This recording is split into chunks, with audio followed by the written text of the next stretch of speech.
In any hospital, the capacity to treat patients is limited by how many beds they have. Think of this as the number of beds in your local hospital at any given time. A couple are already filled by patients receiving treatment for things like a car accident injury or a stroke. And this dot represents one person who's healthy and decides to go out like usual.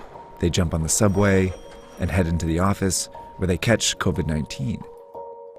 But they don't feel sick right away and might not for several days.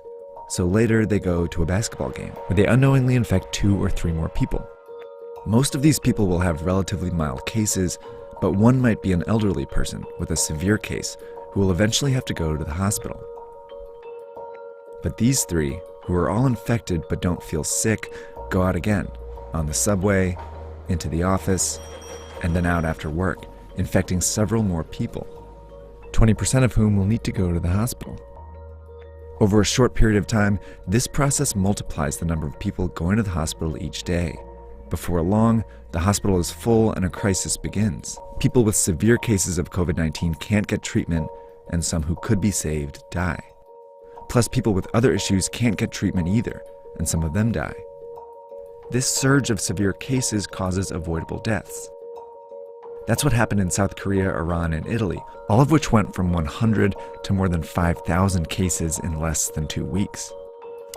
A lot of people died because they couldn't get into the hospitals.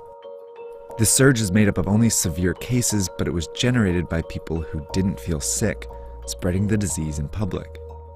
Which means the people who can do the most to avoid these unnecessary deaths are these people. And that means all of us.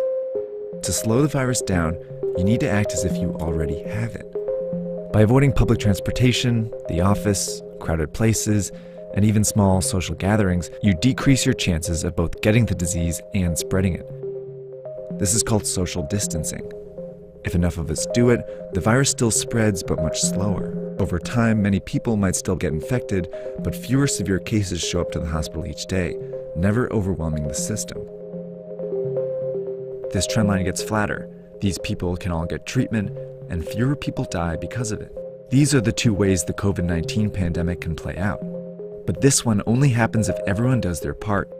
And it's why experts and officials are urging people to flatten the curve by social distancing and staying home as much as possible.